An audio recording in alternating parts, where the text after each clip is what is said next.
قوليلي يا خاينة ليه الشيطان وزك؟ قوليلي يا خاينة ليه الشيطان وزك؟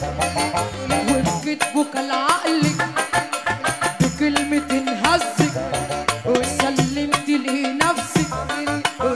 هتقولي مظلومة من الحب محرومة، هتقولي مظلومة ارفع ايدك فوق، ترزق